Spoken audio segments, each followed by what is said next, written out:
we have our last speaker of our session is Kevin Sparks, and he is also from Oak Ridge National Lab. And Kevin's talk today is called POIs Illustrating Detailed Temporal Dynamics of Human Behavior. So we're really excited to see this. Thanks, Kevin. Great. Can you hear and see my screen? Doing great. All right, cool. Yeah, first and foremost, thanks, Cleo, for setting this up.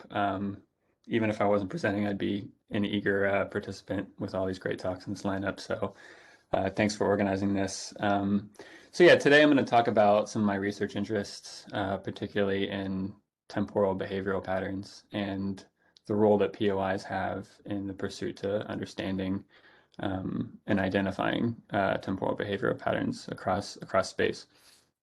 A quick shout out to both, Krista has been a part of this work as well as Gautam, who'll be talking in the afternoon session, as well as a few other people at Oak Ridge. So yeah, this work is not done in a silo. So yeah, generally talking about temporal behavioral patterns, people and places are marked by their own cultures and social norms and environmental influences, each with their own unique behavioral patterns. And I think time in particular is an interesting variable to consider when thinking about aggregate human behavioral patterns, because it's a limited resource. No matter how rich or poor anyone is, or cities or towns, we all have 24 hours in a day, 168 hours in a week. And I think that how we choose to use that time tells us something about ourselves, tells us something about those cities and towns, that not only about human behavior, but economic processes and social processes and culture, et cetera, et cetera. And so, yeah, a quick outline. I'll go over some kind of anecdotes and studies that reveal temporal behavioral patterns to kind of just ground what I mean by all of this. And then I'll get into two ongoing research efforts that try to approach and understand temporal dynamics, one using POI hours of operation data and POI activity patterns. So I'm aware of the time, and I'm aware that we haven't had a break in a while. I'll try to be as casual and concise as possible. But so yeah, I stumbled across this article a few months ago that was looking at, titled Mapping Northern Ireland's Post-Brexit Future, and a bit of background. So yeah, there's a historical backdrop of violence between Protestants and Catholics in Northern Ireland, rooted in politics and ideas of independence, which over time creates divisions across cities and towns, and many towns which place Protestants on one side of the town and Catholics on another side of the town. And so what this article started talking about was there were teachers in this town in Lurgan, Northern Ireland, one teacher from the Catholic side, one teacher from the Protestant side, and they got a group of students together on a bus and bussed them around town and had them anonymously record how safe they felt in different parts of town. And they started to clearly identify that, when in the Protestant side of town, Catholic students reported feeling more unsafe, and vice versa in the Catholic part of town. And they were able to kind of intuitively and anecdotally, they all experienced and knew where this kind of center point and meeting ground in the town was, but they also started to identify it through this mapping project that they did. And so hopefully you can see my cursor, but yeah, on this kind of main street of town that bisects the Catholic and Protestant side, throughout their field trip and data collection efforts, they stop in this main street, and over here, one of the teachers just asked the students, can anyone think of any cafes or restaurants that are open after 5 p.m. around here? And one of the students just, mentioned McDonald's or something. And so the point being is, the town recognizing potentials for outbreaks and violence, to try to combat that, everything just shuts down before sunset, and to try to combat any potential outbreaks of violence. And so I thought this was a really interesting example of how history and social norms of a place clearly influence behavioral patterns and temporal behavior of the citizens and people that live in it, and vice versa, and how they reinforce, how the citizens reinforce the social norms. And there's a lot of, Lurgan, Northern Ireland in this article is just one example, but there's a lot of examples of if we want to stay with the idea of potential outbreaks of violence that occurs all over the U.S. and all over the world that see similar dynamics play out. Looking at kind of environmental influences to temporal behavior, here's a few studies by the same researcher, actually, one in 2019, one in 2020. And the point I just kind of want to point out here is yeah, the environmental influences to temporal behavior. So on the left side, they used Fitbit and like jawbone activity tracking biometric data to measure the average bedtime at the county level across the U.S. And they're interested in the influence of time zones. And so, one of the main things that they concluded with is, yeah, if you're on the quote unquote wrong side of the time zone, you're going to bed on average like 19 minutes later than your corresponding kind of like brother or sister county on the other side of the time zone. And this small yet significant temporal difference of 19 minutes, they end up correlate with a bunch of adverse health outcomes like obesity and diabetes and some even cancer likelihoods, as well as economic output and economic activity. And the point being here is yeah, even though 19 minutes doesn't sound like a lot, but in the realm of temporal behavior, if it's systematic, over time and over space, I put down here 19 minutes a day translates to around 115 hours, a year, and as previously mentioned in the study, how this potentially correlates with various health outcomes and such. I'll kind of quickly skip over the article on the right side, but similarly, they use biostat or biotracking data from Fitbit and Jawbone and just look at sleep durations pre and post COVID in college students. And just once again, the point being, if you take a closer look at the graphs, these differences are really only like in 30 minutes or an hour. And so, but the point being is, in the world of temporal behavior, what seemingly might be small differences can have quite large impacts on behavioral patterns. And lastly, moving on to a Jane Jacobs quote, so taken from her seminal book in the 60s, The Life and Death of Great American Cities, when she's talking about Manhattan's financial district. She says, it is only necessary to observe the death-like stillness that settles on the district after 5:30 and all day Saturday and Sunday. And she goes on to say, when a primary use is combined effectively with another that puts people on the street at different times, and this effect can be economically stimulating. So, I understand that Manhattan's financial district has changed over time. This is a comment from the 60s. Although I know it's still somewhat at least like this observation that Jane Jacobs had in the 60s. But the point being here is how districts within cities in the built environment have an effect on temporal behavioral patterns as well. So, if you don't have amenities and points of interest that create an opportunity for people to exist in that district after a certain time period or during certain time periods, then it won't be used in those time periods.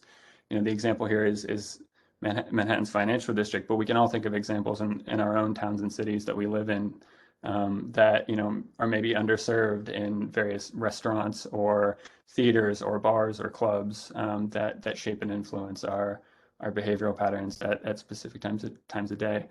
And so these kind of three examples, they all contribute and feed into aggregate temporal behavior at various locations in different ways. I mean, understanding these behavioral processes is complex, and there's a lot of inputs and outputs in them, and each affect each other in positive feedback loop type ways. And so, yeah, built environment and POIs from the Jane Jacobs example. We have environmental influences. I guess that's another quick thing too. I mean, they were looking at the influence of time zones, but kind of sitting there implicit in that work with the time zone sleep study was that, yeah, like another environmental influence on temporal behavior is, we all go to sleep at night and we're all active during the day generally. And so that kind of sunset, sunrise, circadian rhythm patterns is a pretty, well accepted and natural and large influence on behavioral patterns. And then, yeah, the historical context and social norms that help shape human behavior as well. In the example in Northern Ireland. So Yeah, there's a lot of different data sources that can start to help you understand aggregate behavioral patterns, and specifically what I'm interested in is temporal behavioral patterns in particular, and um, yeah, POIs, specifically looking at POIs, check-in data has been used a lot in the literature, a lot by people who are going to be speaking later today. Um, I already mentioned in a second, I'll talk about hours of operation data as well as activity patterns. And then, yeah, I think traffic data is an interesting perspective as well. So looking at how like traffic patterns change over the course of, hours, days, weeks, seasons in different cities, and understanding how how those behavioral patterns change. And yeah, Twitter, mobile phone data. People have already talked about Twitter earlier on today. So yeah, there's a lot of data sources, but this being a POI symposium, talking about these two ones in particular next. So focusing on the POIs, hours of operation data. I'm going to take a second to kind of walk through this to make sure it's clear what we're looking at, because I'll be using this in the next few slides to explain some larger concepts. So yeah, this is a temporal signature that's created by the number of POIs open in a given region. So taking the example, this is Jakarta, and what we would do is it's essentially a 168 feature vector for 168 hours in a day, or in a week, sorry. And we'd start Monday at midnight, so Monday midnight to 1 a.m., and just go hour by hour throughout the entire week until we end on Sunday, 11 p.m. to midnight. And what we would do, we would gather all the POIs in Jakarta, and just go hour by hour and just count essentially. Okay, how many POIs are open in this hour? How many POIs are open in this hour? And that's how we get this rise and fall temporal signature in an area. And so yeah, just how to read this. High on the graph means there's a lot of POIs open. Low on the graph means there's not a lot of POIs open. So just intuitively, yeah, you see how these kind of day-night breaks start occurring. Not a lot of POIs open at night. A lot of POIs open during the day. And of course, with like a lot of people already talked about, POI categories, it's complex, especially when we're looking at across a lot of data sources. So, in this work, we focus on Facebook, but I think Autumn will probably talk about later in the afternoon at Oak Ridge. A project that he leads is collecting data sources from Facebook, Google, OSM, Foursquare, and a lot more, culminating to millions of POIs globally with hundreds of categories. And so this gets a little complex pretty quickly. But yeah, and then but understanding what categories you're interested in based on the problem that you're interested in, you can start breaking things out. And so, we can look at aggregate POIs open in an area, but in this example, we're just looking at how retail POIs open and close over the course of a week, and how restaurant POIs open and close over the course of the week. So that's the data structure that's the common language used in a lot of the work that I do. And then from that, we can get a graphic like this. So it's the same temporal signature of how many POIs are open in a given area, except now each line represents a city. And yeah, the x-axis is time, just starting Monday to Sunday. So each little hump you can see Monday, Tuesday, Wednesday, Thursday, Friday, etc. And so I think naturally, so I've already mentioned we see these humps emerge through the influence of circadian rhythms and sleep cycles, this night and day pattern. And I think historically, when people try to include temporal dynamics of human behavior in models, whether it's economics or sociology or environmental studies, the general assumption made is just this night and day level of aggregation of people will arbitrarily pick, okay, night tends to be this, day tends to be this time, and people aren't active then, people are active during the day. And to be fair, it's worked quite well for a lot of models and studies, and I think it's reasonable it's a reasonable assumption to make based off the problems that you're interested in. But kind of my argument and my interest in temporal behavioral patterns is, even in the midst of these obvious day-night influences, there's a ton of variation that exists outside of these day-night assumptions that, and I'm arguing influences people and behavioral processes at these locations, as well as vice versa in this positive feedback loop. So just taking two random signatures out of this previous figure and looking at Jerusalem and Marseille, you can see how, each one still has a clearly identifiable day of the week, Monday to Sunday, but they're different, whether it's, a city maybe opening up a little earlier in the day, or having these kind of midday hiccups where some shops and POIs close down in the middle of the day. And then how different days vary across the week. So Friday, Saturday, and Sunday being, how this POI is open in different times of the week. So looking a bit more into that variation, as previously mentioned, these are the temporal signatures for POIs, hours of operation data, and just from this, we created these aggregate signatures at the city level for both retail and restaurant categories. I think it'd be worthwhile and interesting to do it just for all POI types, but for this study, we kind of separated them out into just looking at retail and restaurant. And from that, using some just basic time series methods of dynamic warping and clustering, it helped us uncover what are the most frequent temporal patterns that exist across. I think it's over 150 odd cities that we looked at in our work, and not only what are the common patterns, but what are the kind of unique cases, what are the outliers. And so, in the top right, we see, four main patterns emerge through clustering and testing for, how many clusters are appropriate. And in this case, it was four. And we see these four main patterns emerge, but then, we have outlier patterns in Israel and Vietnam and Greece and Japan. And I think a discussion happening earlier in Athens about whether or not something was open or not on Monday. I mean, there's a little bit of a data-driven answer here that suggests, at least when comparing it to like Tuesday and Thursday, Tuesday and Thursday, it looks like shops kind of reopen in the afternoon, whereas Monday and Wednesday, shops don't really reopen that much. Things are still open on Monday and Wednesday, but there is a difference in patterns, especially on Sunday. Sunday's the big day. So yeah, through this data, it just helps us to understand and identify these temporal trends and behavioral patterns across the world. And yeah, through this, through clustering, we can start getting an idea of, what cities are behaviorally similar when it comes to temporal dynamics. And it's a little bit hard to see here, but focusing on Europe, we see a split between Central and Western Europe being in one group, and Eastern Europe being in another group, and Mediterranean cities being in a different group. And so yeah, that was kind of the first initial piece of work that we did that just helped to identify what patterns exist out there. And some ongoing work that we're working on. Krista talked a lot about the SafeGraph data. So yeah, this is SafeGraph's POI weekly activity patterns. So it looks like a similar data structure in a lot of ways. In a lot of ways, it is. The x-axis is still time starting from Monday to Sunday, but now the difference is the y-axis.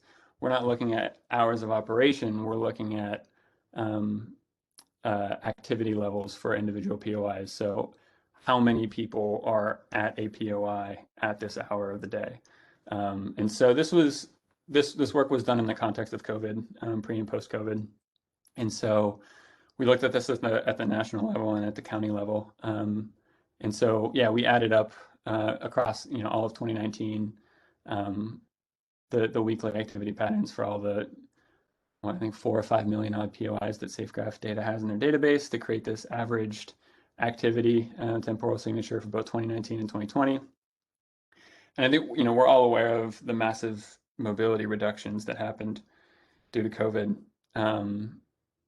And so we wanted to see how hourly and daily temporal dynamics changed in the face of massive mobility reductions. So maybe the intuitive hypothesis would have been, hourly temporal behavioral patterns would have been the same as 2019, just shifted downwards. So this kind of, did these changes happen in a uniform or non-uniform way? So if we would have assumed that everything just would have stayed the same, except the y-axis would have dropped, we would have expected to see a mimicking of a 2019 temporal signature for 2020. And what we end up seeing is this kind of non-uniform change that happened in 2020. So um, yeah, through mainly the influence of things like, remote work and virtual school, these main morning activities that people plan their mornings around. With that changing so drastically in 2020, we see, morning activities change pretty dramatically in 2020, as well as evening activities as well. I think in 2019, you see this obvious kind of spike that happens around people maybe going out to bars or restaurants in the evening, and that being taken away in 2020, and the signature starts to look a little different. So yeah, in 2020, the signature changed to start to look more like weekend patterns, or in the weekday, they started to look a little bit more like weekend patterns, and also I think that another thing to kind of quickly mention is, in this initial wave of safer at home orders in March 30th and April 5th. Um, I think there was an intuition that, that was the time period that had the most drastic mobility reduction.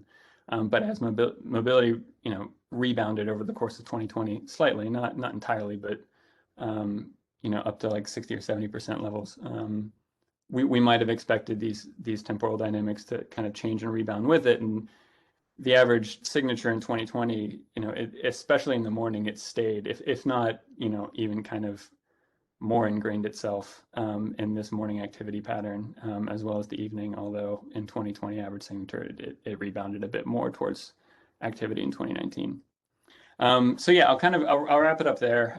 Hopefully those are two examples that help to illustrate it. But I think, yeah, the takeaway point is, I think understanding temporal behavioral patterns, it tells us a lot about differences and similarities across space, and it tells us a lot about these economic processes that happen at these places, and social interactions and such. And so I think beginning to identify how these patterns and dynamics are created, as well as just identifying them in general, I think can help tell us a lot about behavioral patterns in general. And I think POIs have a large role to play in that.